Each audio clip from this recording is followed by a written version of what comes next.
আসন্ন ঈদকে ঘিরে নয়া ষড়যন্ত্রের ফ্যাসিস্ট হাসিনা তার নির্ভরযোগ্য কিছু নেতাকে ফাঁকা ঢাকায় নাশকতা করার দায়িত্ব দিয়েছেন। কোনো ডেডলাইন, কোনো তারিখ এগুলো যেন কারো মুখের থেকে না বুঝা না যায়। পালিয়ে গিয়ে অবস্থানরত আওয়ামী লীগের নেতারা গত কিছুদিন ধরে দফায় দফায় বৈঠক করেছেন। তাদের মূল টার্গেট ডক্টর মোহাম্মদ ইউনূসের নেতৃত্বাধীন অন্তর্বর্তী সরকার ও দেশের সেনাবাহিনীকে প্রশ্নবিদ্ধ করা।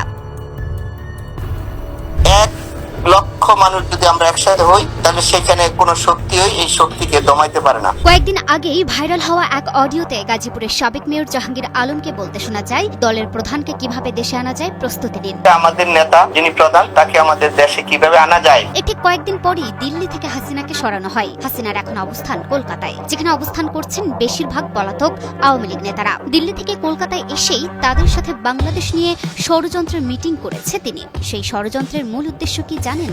1 লক্ষ মানুষ যদি আমরা একসাথে হই তাহলে সেখানে কোনো শক্তিই এই শক্তি।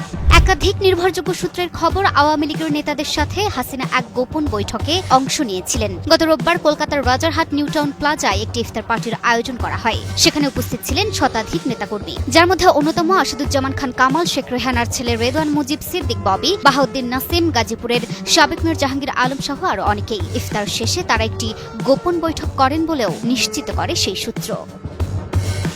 দেশে ঈদের আমেজে ঢাকা ছাড়ছে মানুষ। কয়েকদিন পরই পুরো ঢাকা শহর হবে ফাঁকা, আর ফাঁকা শহরেই অস্থিতিশীলতা তৈরি করে দেশে টুক করে ঢুকে পড়ার পরিকল্পনা করছে জুলাই গণঅভ্যুত্থানে পালিয়ে যাওয়া আওয়ামী লীগ নেতারা। আপনারা খুব দ্রুতই একটা ডিসিশন পাবেন। সূত্রে দেওয়া তথ্য মতে কলকাতা ও পশ্চিমবঙ্গে পালিয়ে গিয়ে অবস্থানরত আওয়ামী লীগের নেতারা গত কিছুদিন ধরে